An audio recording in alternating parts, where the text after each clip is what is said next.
I've been looking forward to this all week, to meeting a man who I admire enormously, a man who has more guts than I do and ever will have.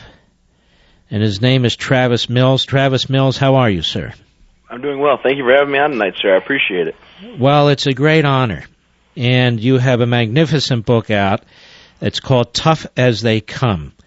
I want you can do it better than I, Travis Mills. I want you to tell the audience, there's millions of people listening, a little bit about your story and why you wrote this book. Well, absolutely. Well, I'll start from the beginning. I was in the 82nd Airborne Division, and I had 2 deployments previously to this one. And in April of 2012, on my 3rd deployment, I was walking on patrol. Came to a short halt. We went to set security in. I had one of my privates come up with a minesweeper, swept the area up and down a bank, and he swept down and back. Nothing alarmed us, nothing pinged, nothing set off any sensors. And I told him, okay, good job. I told the gun team to come on up, and as I had them come up, I took my backpack off. And my backpack is about 110 pounds. And as the bag slipped off my shoulder and went and hit the ground, I went from a 6'3", 250-pound, staff sergeant in the 82nd Airborne Division to a IED explosion. And when the IED went off, it threw me to the ground. The left side of my face hit the ground. I rolled over and looked at myself, and my right arm at my mid-bicep was gone. My right leg at my knee was gone, disintegrated, both arm and leg never found. My left leg had a couple pieces of tendon and muscle holding it on, but snapped through the bone, hanging down. And my left arm had a couple pieces of my wrist blown out, and my ring and pinky finger gone. So after I rolled over and saw that, I radioed my LT with my left hand to my trucker mic and said, "LT, I just hit a bomb. We need your medic over here with mine." And my medic came rushing up. I told Doc Bates, and I said, "Doc, just go ahead and save my guys. I know they were hit too. Get away from me." I didn't think I was going to make it. I wasn't suicidal. I had a wife and a 6-month-old back at home, but I just accepted that, guys don't recover from this kind of thing. I've seen guys go for a lot less. He told me, let me do my job, and I tried fighting him off, and then the 2 guys I knew got hurt, yelled back they were going to make it. They had chunks out of their body and their face, but they were coherent, and they were able to have buddy aid from people that weren't the medics. My platoon sergeant medic put tourniquets on immediately, and my other medic came running up, and then after they stabilized me, they got me loaded on a helicopter. From the helicopter, I went to the ambulance, to the gurney ride, to the operating table. On the operating table, I told them, leave me alone, quit touching me, I'm fine, let me go. I got back to my guys, everything I could think of, try to get up. And I said, I don't know how you're still awake, Sergeant Mills, you need to go to sleep. And they knocked me out. And when they knocked me out, I finally realized that I might not wake up, so I said, my little girl, am I ever going to see her again? And I was just kind of telling them, I just wanted to hold my little daughter. And they knocked me out. They pulled my pants off, and as I pulled my pants off, my left leg actually came with it. So I became a triple amputee. On April 12th, they cut my left hand off in Bagram, Afghanistan, because the skin around my wrist was necrotizing, and I became the 4th quadruple amputee from the wars of Afghanistan and Iraq. And then on April 14th, in Landstuhl, Germany, I woke up for the very first time. And when my brother-in-law was in the room with me, because he was my medic on my first deployment, so I met his little sister. And I said, my soldiers are my soldiers. And he told me that they were fine. And I said, am I paralyzed? And he said, no. I said, no, Josh, I can take it. Am I paralyzed? And he said, no, you're not paralyzed. And I said, I can't feel my fingers and toes. And he said, you don't have them anymore.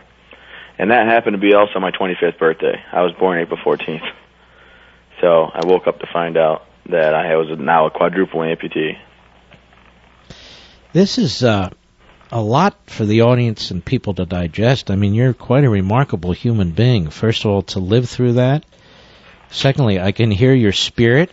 I was reading your book. I can feel your spirit in there. What is it that drives you? Because you're such a remarkable human being. Well, thank you for that. I do appreciate it.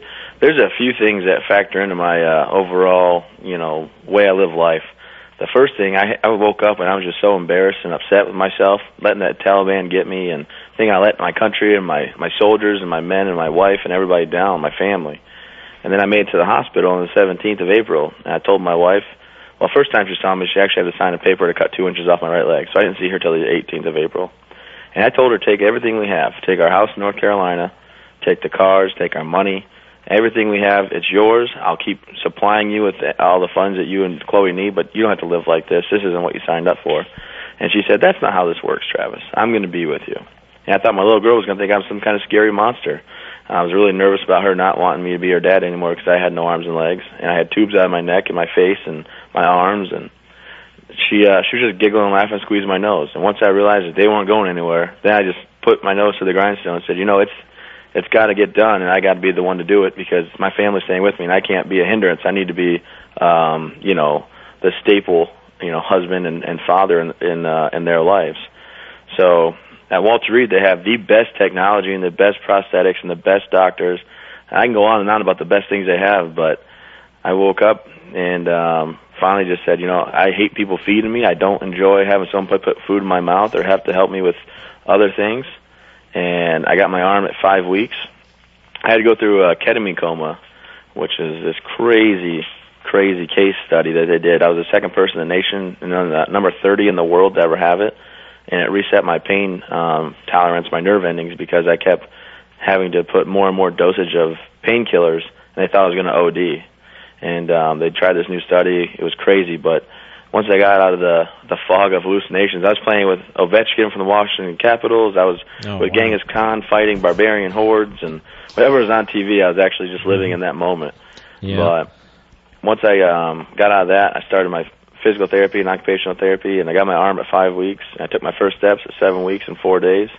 And I was very fortunate to know that, or to find out no skin grafts, no internal injuries. Really just what you saw is what you got. So they just flapped my skin over, I healed up, and I was able to recover. You speak of this so routinely, and I know how hard this must be to even discuss this, but again, are you a man of faith? Your family's driving you? Are you a man of faith? I am, yes, sir. And I can be honest, in the book, you'll read it was shaken. There was about 2 weeks there. I didn't understand why, and I didn't know how I was going to get through this, or was I a bad person? Was this punishment for something I did? And, at the end of the day, I'm just fortunate to be spared. And God decided it wasn't my time to go, and it took me about 2 weeks to realize that, from the anger and the questioning and the not understanding fully what's going on. But through the Convergence series, it has an undertone of faith in the book. And, I want people to know this is really the serious part of the book, but there is so much more to the book. It's really a modern-day actual truth telling of The Notebook, Forrest Gump, and, somewhere along the lines of American Sniper with all the action I've seen, or Saving Private Ryan, in a way. It's called Tough as They Come. It's by Travis Mills, his true story. It is incredibly inspiring. Now's the time to acquire this book, ladies and gentlemen. You can get it on Amazon.com. I have it on my social sites, Mark Levin Show Facebook, Mark Levin Show Twitter, any major bookstore. How old are you now? I am 28. You're 28 years old. Yes, sir. Can I ask you a question? And that's Absolutely. This. Is there anything I or this vast audience can do for you? You've done so much for us. What can we do for you? Well, I appreciate the time. I would encourage everybody to check out my website, travismills.org, because I do have a 501c3 where I have a property under massive reconstruction, and we try and we host families in my situation that are not wounded anymore, because I'm not wounded. I'm just recalibrated warrior, if anything. I used to have wounds. I have scars now. They're pretty awesome.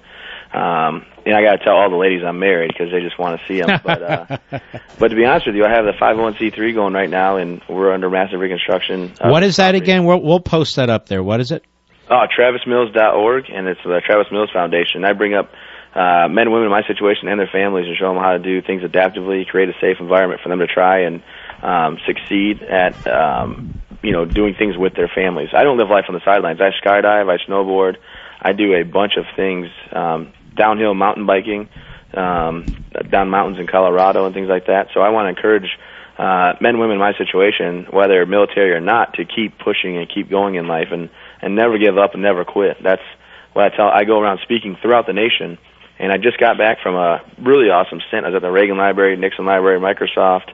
Yesterday I was at Chelsea Piers in New York City, actually. And all my information is at travismills.org. And I want people to know, I don't go in and tell the audience, do you think you have problems? Oh, so sorry. It's all right. What kind of dog do you have? You have two of them. I do. I got a yellow lab and a Havanese, and they're looking outside at their shadows, and I didn't know that they were going to do this. Well, I don't care. I love dogs. I'm going to tell you something. You're the most remarkable person I've ever spoken to. And I've talked to a lot of people. But you take the cake. You are a truly remarkable human being. And I want people to go support TravisMills.org, folks. It's the holiday season. You hear the man. You hear what he's up to. TravisMills.org. His book is inspirational, tough as they come. And if you ever want anything or need anything, you tell Mr. Producer, my producer. He'll leave his number with you. Okay, Travis? Hey, yes, sir. Thank you so much. I appreciate your time, and I really enjoy your show. I didn't say it in the beginning, but have a great evening and happy holidays. Have a happy Thanksgiving. And God bless you. And you too, and thank you for everything you've done. It's a remarkable young man. Oh, good Lord, you know? I'm speechless. Let's go ahead and take a break. Mark Levin.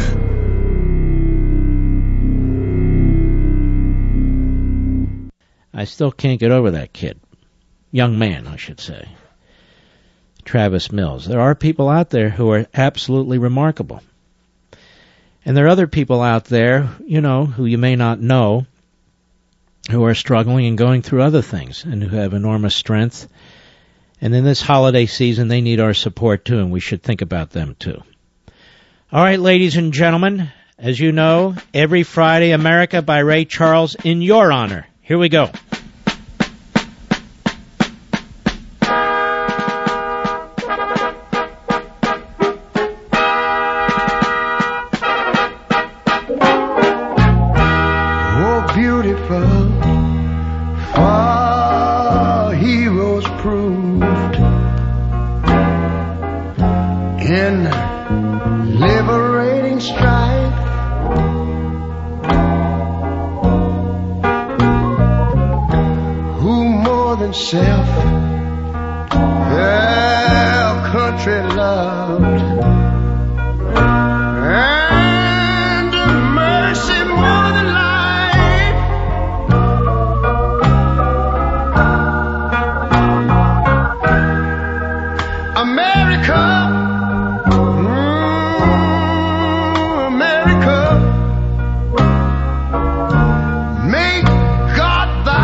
Get your copy of Proverbs for Young People before Thanksgiving.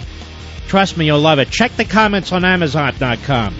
We salute our armed forces, police officers, firefighters, and emergency personnel. Good night, Spritey. Good night, Griffey. Good night, Pepsi. And good night, America. Get ISIS. Get Al-Qaeda. Get all the subhuman cockroaches.